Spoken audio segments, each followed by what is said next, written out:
이 인플레이션 시기에 가장 효율적인 수익률을 낸 자산은 원자재와 리츠였다는 거죠. 때문에 원자재 투자에 대해서는 걱정을 해야 되는데 그렇게 생각을 하면 정말 수요가 확실한 쪽만 투자하고 싶을 때는 ETF란 방법이 제일 좋다. 네.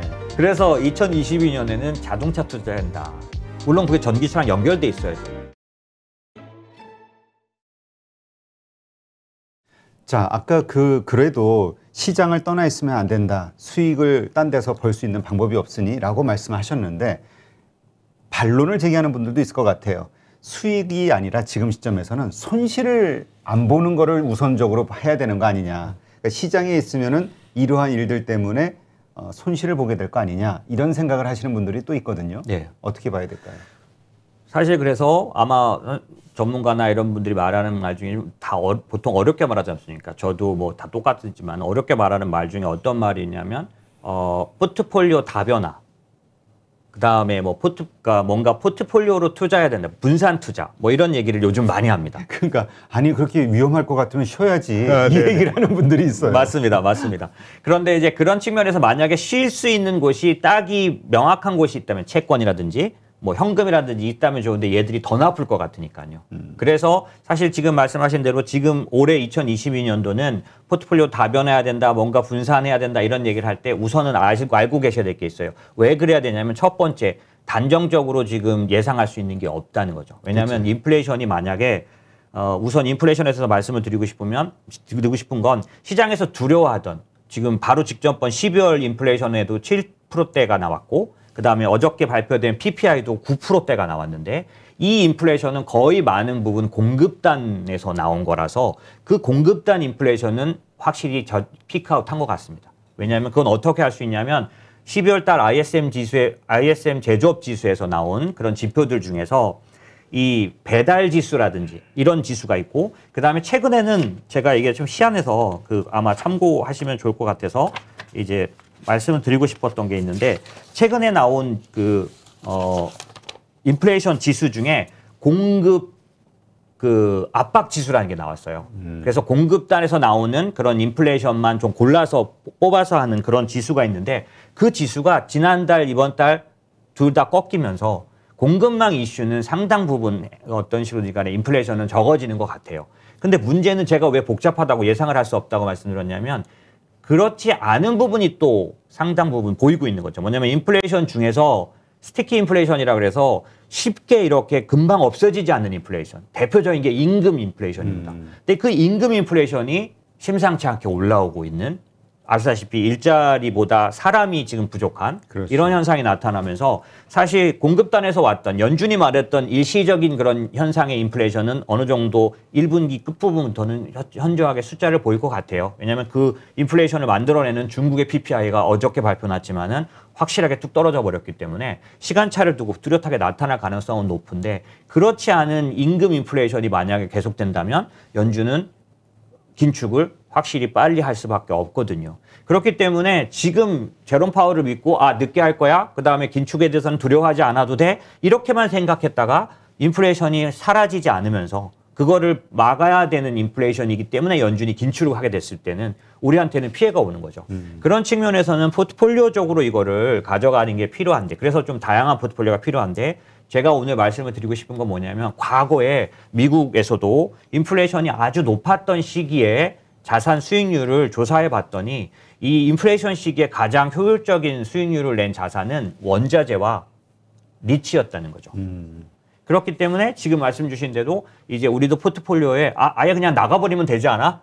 라고 할 수도 있는데 그렇지 않고 남아있으면서 주식에게도 만약에 제가 말씀드리고 싶은 주식도 EPS가 되게 좋아지면서 상승을 하게 된다면 주식으로도 어느 정도 수익을 낼 수 있는데 그 밖에 다른 위험을 방어하려면 아까 말씀드린 인플레이션을 방어하는 자산을 같이 가져가는 게 더 좋겠다.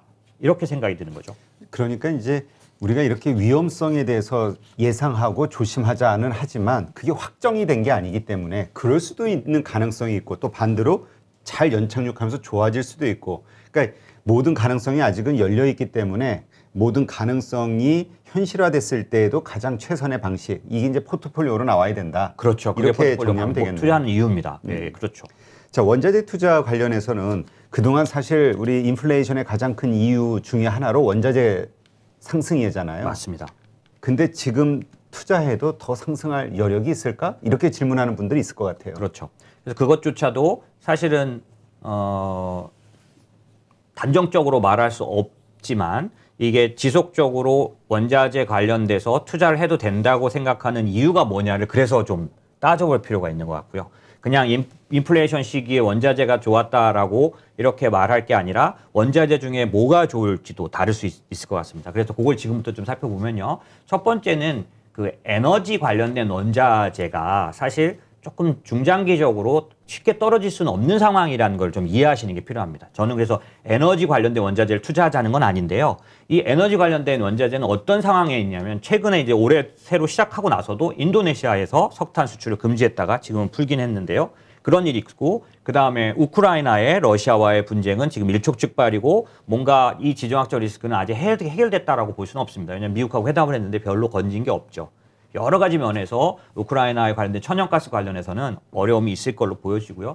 또 하나 제가 걱정스러운 건 카자흐스탄에서 일어난 그런 그 어떤 분쟁인데 이게 어떤 양상이냐면 저는 지금도 기억이 나는데 2012년도쯤에 아랍의 봄이라고 그때 유가가 100불, 150불 얘기가 나오던 막 그런 때예요. 그러니까 지금처럼 인플레이션이 너무 높아져서 빈부격차가 심해지면서 전 세계에서 월스트리트를 점령하라도 막 나오던 막 그런 상황이니까 제가 생각하는 아랍의 봄처럼 카자흐스탄이 그런 양상을 띈다면 이건 확산되거든요.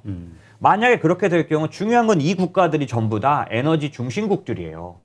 그렇게 되면 에너지 관련해서는 쉽게 해결될 수 없는 그런 문제가 있을 수 있고 그런데 이제 이게 왜 중요하냐라면 이 에너지 섹터가 상승하거나 이제 상승세를 유지할 경우에 보통 원자재 시장이 강세를 동반합니다. 대부분의 경우죠. 그리고 사실은 이 주된 그런 어떤 흐름을 주도하는 쪽이기 때문에 저는 이제 그럴 때 에너지 상승세가 유지될 때 산업금속도 항상 그 상승세가 유지됐고 산업금속을 제가 투자하는 거를 추천을 드리고 싶은데 산업금속 섹터를 그 이유 중에 첫 번째는 뭐냐면 이 산업금속이 과거처럼 그냥 원자재 가격이 높아질 것 같습니다라고 하기에는 분명한 수요가 하나 있다는 거죠. 그게 뭐냐면 전기차라는 거죠. 사실 과거의 내연기관은 산업금속 중에서 구리하고 망간만 사용했다면 이 전기차는 훨씬 더 다양한 그래서 망간, 니켈, 뭐 코발트, 흑연 이런 것들을 다 사용하는 거죠. 더군다나 지금 신재생 에너지로 가려고 하면 신재생 에너지에서도 산업금속의 양은 굉장히 많이 필요하게 되는 거죠. 그렇기 때문에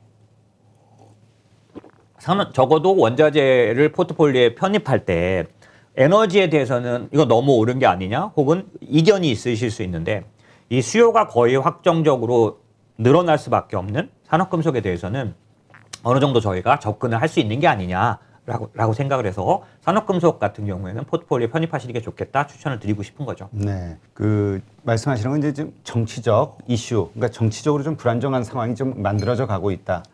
근데 그 이유 가장 큰 이유는 사실 그 빈부의 격차. 그렇죠. 예, 이게 이제 저도 그 대공황 이런 것들 네. 나오는 그 이유 중에 하나가 빈부 격차 그 수치가 어느 정도 됐을 때 이게 뭐 벌어진다 이게 맞습니다. 들은 기억이 나는데 네, 맞습니다. 정확한 수치는 기억 안 나지만 그러니까 이러한 현상으로 인해서 저런 그 말씀하신 나라들 우크라이나라든지 카자흐스탄 뭐 이런 데서 인도네시아 여기서 일어날 수 있다. 그렇죠. 지금 어쨌든 불안정하니까. 그렇죠. 그럼에도 불구하고 또 하나는 이 수요가 앞으로 이 전기차 관련해서 계속 늘어날 수 있는 이 산업금속 쪽으로 네네. 같이 이제 좀 보자. 그렇죠.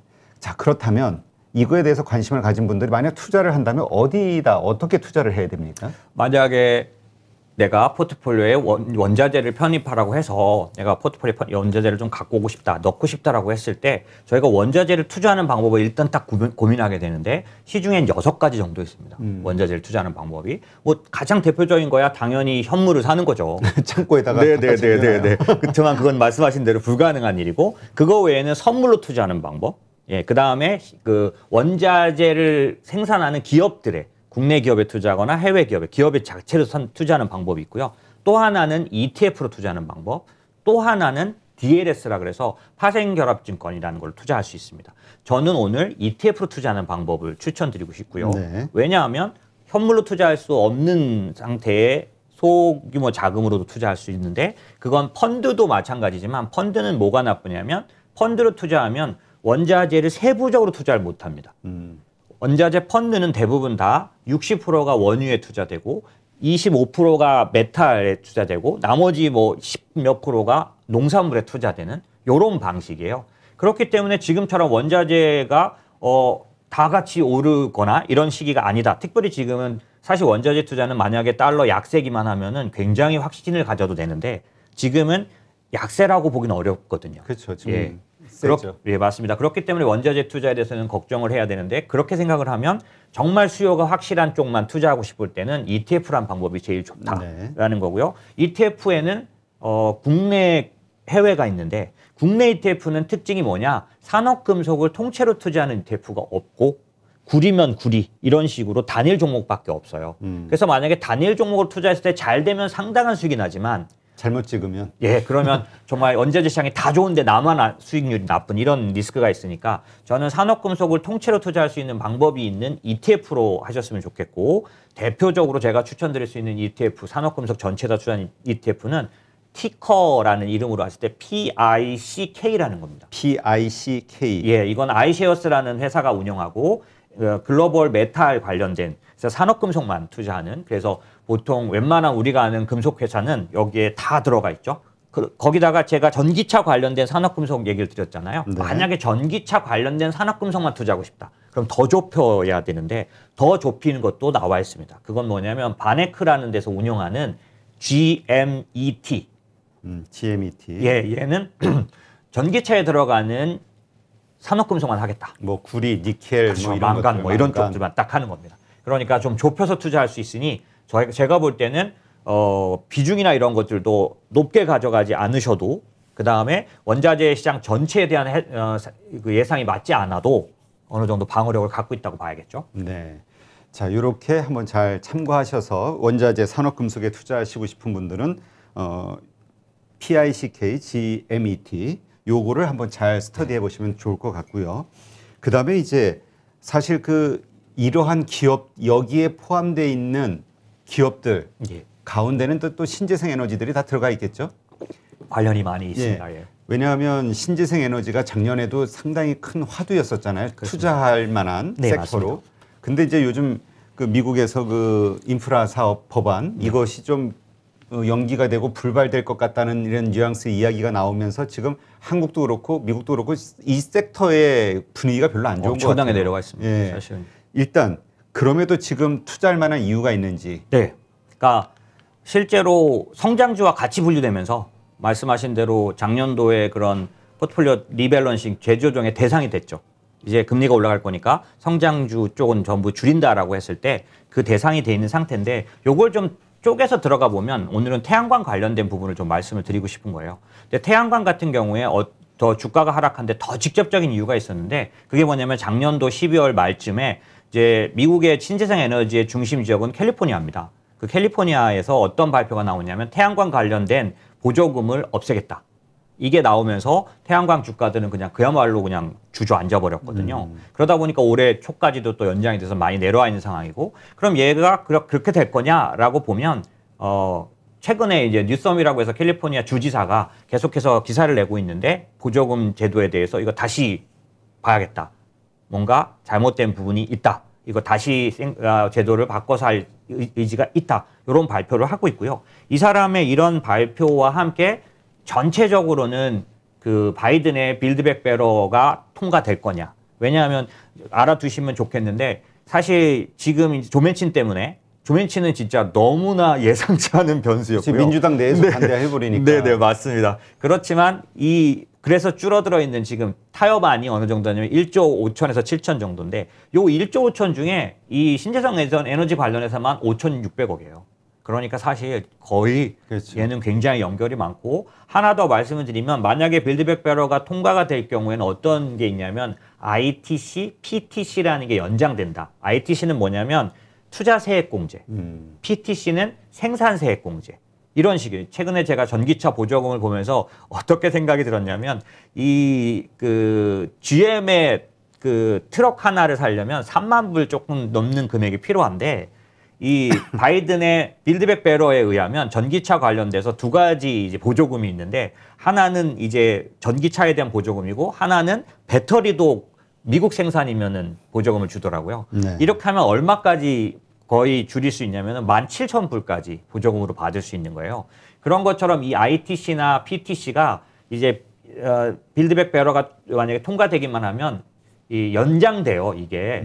그래서 연장이 됐을 경우 어떤 효과가 있냐면 지금 현재 그 이익 증가 효과가 19%로 예상된다면 연장되는 경우는 25%까지 늘어나는 거죠. 그렇기 때문에 사실은 좀 이게 큰 매력이 있는 거죠. 다만 조맨첸이라는 그런 정치적인 문제니까 이건 어떻게 될 수는 없는데 저는 이렇게 생각하는 거죠. 바이든이 이 법안을 통과 못 시키게 되면 두 가지 커다란 문제가 생깁니다. 하나는 지금 당장 자기가 갖고 있는 지지율에 관련된 문제가 복구를 할 수 있는 기회를 잃어버리게 되죠.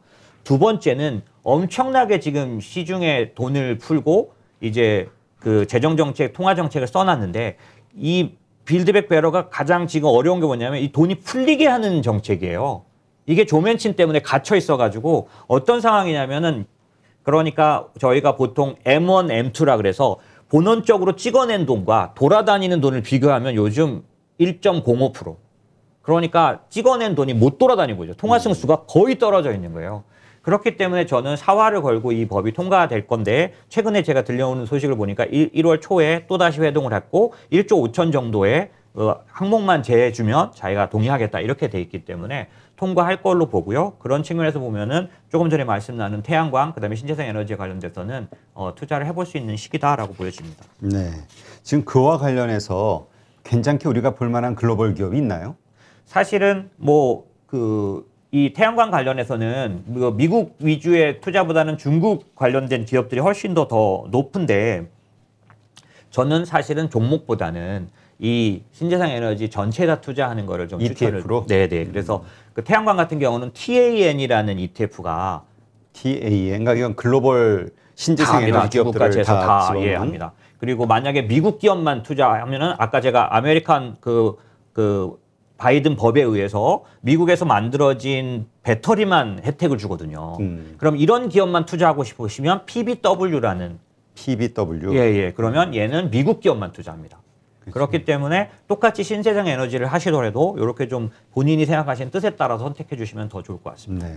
하긴 뭐 미국에서 자기네 나라 세금으로 지원해 주는데 자기네 나라 물건 그렇죠. 거기에 적용시켜 우리 논란이잖아요. 맨날 우리 보조금 중국산한테 보조금 줄 필요 있냐 그렇죠. 이런 얘기 나오는 것처럼 맞습니다. 미국도 그런 차원에서 보면은 뭐 SK 이노베이션이라든가 뭐 이런 곳들 들어가고 있는 거죠. 예, 저 뭐죠? LG도 예. 마찬가지고 이게 이제 거기 미국의 그 밸류 체인에 들어가 있기 때문에 상당히 좀 미래를 좀 봐도 된다. 당연히 지금 그것까지 겨냥을 한 그런 내용이라고 봐야겠죠. 그렇죠. 그러니까 그 글로벌 중국 시장을 크게 좋게 보시는 분도 계시지만 미국과의 갈등, 미중 갈등 사이에서 과연 중국 기업이 얼마나 글로벌로 나갈 수 있겠냐. 네. 그렇게 생각하시는 분도 있는데 그런 분들은 이제 PBW가 맞는 거고. 그렇죠. 예, 중국의 위험이라든지 중국의 올해 어떤 한계 느끼시는 분들은 사실 미국에 집중하시는 게 맞겠죠. 네, 알겠습니다. 자, 그러니까 결국은 아까 그 그러니까 산업 금속에도 그렇고 네. 결국 이 기업 섹터 투자하는 것도 그렇고 결국은 앞으로의 신성장 사업이라고 볼 수 있는 전기차, 뭐 반도체 이쪽에 다 연결되는 곳들이다 이렇게 봐야 되겠네요. 맞습니다. 예, 그래서 사실 제가 그 증권사에 있을 때 시장이 끝나고 나면은 장 끝나고 3시 그 당시 3시였는데 이제 요즘 3시 반인데 끝나고 나면은 전 종목 주가를 다 보는 게 일반 증권회사 브로커들이 하는 일이었어요. 근데 그 전 종목 주가를 하나하나 넘기면 물론 자동 기능도 있는데 보면서 했던 그 일을 왜 했냐면 종목이 뭐 1000개가 넘지 않습니까? 코스피만 해도. 근데 했던 이유가 뭐냐면 계속 보다 보면 어떤 업종이 거의 비슷한 차트를 만들고 있을 때가 있거든요. 그때 그 업종에게는 그 산업에게는 거대한 어떤 변화가 일어나고 있는 거죠. 근데 제가 최근에 그 경험을 한 거예요. 제가 그 차트를 보여드리려고 되게 뭐 무식한 모습이지만 보여드리려고 한 게 뭐냐면 이건데요. GM, 그 다음에 뭐 도요타, 그 다음에 뭐 포드 다 20년 내 최고가를 갑니다. 이게 제가 예전에 전 종목 칠 때 보던 그 느낌인 거예요. 그래서 2022년에는 자동차 투자한다. 물론 그게 전기차랑 연결돼 있어야죠. 근데 심지어는 도요타조차도 예, 최고 주가를 가고 있거든요. 그 저런 것들은 제가 생각할 때는 2020년대 여러 가지 변화도 많고 여러 가지 그런 건 많지만 확실히 우리가 성장에 투자할 수 있는 영역이다. 이거는 뭐 금리 높아지면 성장주 사지 마. 이거하고는 다른 문제라는 그렇죠. 얘기죠. 근데 이렇게 질문하시는 분이 있어요. 다 좋아. 근데 왜 한국은 이러지? 현대차, 기아는 왜 계속 이렇게 하락하고 횡보하고 있지? 라고 하는 분이 있는가 하면 또 어떤 분은 이것은 이미 작년에 우린 선반영 됐어. 그리고 조정받는 중이야. 라고 하는 분도 있어요. 어떻게 보세요? 저는 현대차가 사실 따라갈 거라고 보는 쪽인데요. 예, 그게 차이는 두고 있는 거는 저도 알겠습니다. 왜냐하면 한국 주가에 이건 정말 죄송한 얘기인데 저는 브로커하고 그다음에 올해 근무할 동안 한국 주가를 오래 했어요. 종목을 많이 했고요. 근데 정말 많이 상처받았어요. 그래서 요즘 뭐 많은 그 개인 투자자들이 느끼는 감정이죠. 잘 나가다 갑자기 물적 분할로 꼬꾸라지고 뭐 이런 이유로 또 경영자 이슈로 또 꼬꾸라지고. 네, 정말 번 돈을 안 돌려줘요. OECD 최하위고요. 그들은 그게 이제 그 순환 출자 구조 아닙니까? 돈을 계속 회사에다만 넣어놔요. 그러니까 사실 우리 같이 이런 충성된 사람들이 오래 갖고 있지 못하는 거죠. 하지만 전기차 관련한 능력은 현대차가 절대 떨어지지 않기 때문에 제 생각에는 결국 그 흐름은 쫓아갈 거라고 보고 단기적으로 지금 한국이 작년도 한 7월부터 어려웠던 그런 부분들 중에 공급망 병목 현상에 대한 건 좀 전 풀릴 거라고 보거든요.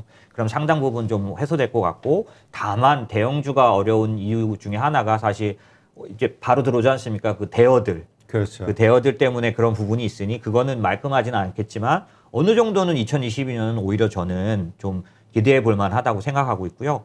이 테이퍼링 뿐만 해서 긴축을 할 때 신흥국이 조심해야 된다는 얘기는 제가 예전부터 좀 드렸잖아요. 근데 그 시기가 언제 오느냐? 오늘도 제가 시작해서 말씀드렸지만 양적 축소 QT를 시작하면 바로 빠지지 않았어요.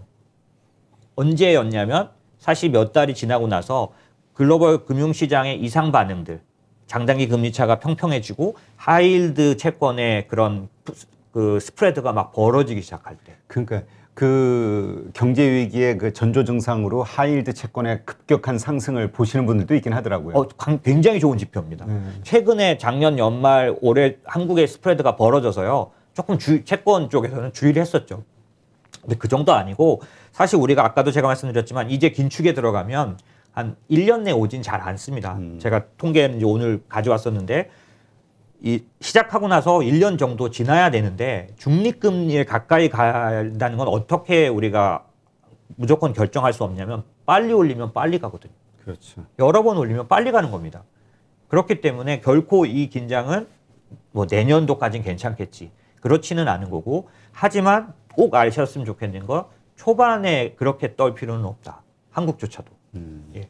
알겠습니다. 그러니까 지금은 공포에 젖어서 투자 시장을 떠날 이유가 없다. 네. 지금은 양방향으로 열어놓고 분산 투자 후 뭐라 그럴까요? 잘 지켜보면서 대응을 빨리빨리 하면 된다. 차라리 저는 지금 저희 대부분의 투자자들은 아예 이렇게 텀을 오래 두는 분들이 아니지 않습니까? 오히려 더 유리할 거라고 생각이 돼요. 근데 빠르게 대응할 수 있으니 관전 포인트는 꼭 갖고 계셔야죠. 그러니까 막연히 쳐다보고 있으면은 대응을 못 하니까 그 관전 포인트를 다시 한 번만 정리해 주시죠. 지금 말씀드린 것처럼 가장 가까이 올 수 있는 관전 포인트는 그 인플레이션의 성격이 임금과 같은 이런 쪽에서 나오는 스티키라고 말하는 그런 임금 인플레이션이 계속 높다면 연준은 강하게 긴축할 수밖에 없습니다. 지금은 이제 공급단이라고 지금은 연준이 말했던 대로 가고 있죠. 그리고 올해 연준이 올해 말에까지 인플레이션을 PCE 인플레이션 2.6을 예상해놨어요. 그 얘기는 이 관리된다는 얘기입니다. 그런데 2.6이 올해 말까지 가려면 평균적으로 2.6이 나와야 되니까 1분기 이후부터는 공급단 인플레이션이 해결되고 이런 모습이 나와야 되는데 공급단이 해결되는데도 불구하고 소위 말하는 그런 스티키 인플레이션이 계속 나타난다면 우리는 연준이 어쨌든 긴축을 세게 할 수밖에 없다고 생각하고 거기에 대응을 해야 되고 그다음에 연준이 올리고 시작하면서도 바로 빼진 않아도 되는데 언제 뺄 생각을 해야 되냐 언제 긴장해야 되냐 4번 5번 올렸을 때 중립금리라고 말하는 그 중립금리라는 건 우리가 다 계산해 볼 수는 없지만 장기금리와 단기금리의 차이로 많이 말해준다. 그다음에 2017년도나 18년도에 나타났던 것처럼 장단기 금리차 외에는 그 하이힐드 스프레드가 지금은 되게 좁아져 있는데 이게 벌어지기 시작한다. 특별히 제가 신흥국이 이때 되면 어려워진다고 말할 때 신흥국의 위험은 이걸로 알 수 있습니다. EMBI 스프레드. 그러니까 이머징 마켓 본드 인덱스라는 거예요. 이게 어쨌든 긴축 시기의 위험은 얘가 제일 먼저 말해줍니다. EMBI 스프레드가 벌어지기 시작하면, 그러니까 선진국과 신흥국의 채권 이 금리 차가 벌어지기 시작하면 뭔가는 위험이 생긴 거고, 이 위험은 어떤 경우는 연준이 너무 빨리 올렸기 때문에 그런 거고, 역사상 연준이 빨리 올려서 온 위험은 되돌이켜진 적이 없었습니다. 알겠습니다. 그러니까 지금 말씀하신 이런 것들. 근데 아까 그 중립금리 1.75 연준에서도 지금 얘기하고 있는 게 네네. 이건데 이 1.75에 대해서 이걸 좀 정리를 좀 하면 네. 우리가 10년 미 국채 장단 이 금리 있잖아요. 10년물 국채 금리 이게 아니라 네. 지금 미국의 그 금리 지표 지금 0.25인가요? 0.25까지죠. 예, 2호지요. 이게 1.75까지 올라오는 상황. 네, 이거를 맞습니다. 말씀하시는 거죠? 그렇죠. 그러니까 그게 1.75로 고정된다면 저희가 그것만 보고 있으면 되는데 기초 체력이 떨어지면 이 중립금리 자체가 내려오고 있고 저희가 요즘 다른 기관 쪽에서 계산한 걸 보니까 1.5가 안 돼요. 그러니까 아까 연준은 1.75라고 벌써 그게 1년이 지났거든요. 그 제시한 지가. 그러니까 상당히 내려왔을 거고 이 얘기는 갑자기 무슨 뜬금없는 소리냐 하실 수 있는데 한 5, 60년 연준이 금리를 올렸다 내렸다 한 걸 보면 올렸다가 내리고 다시 올릴 때 그 전에 금리를 못 갑니다.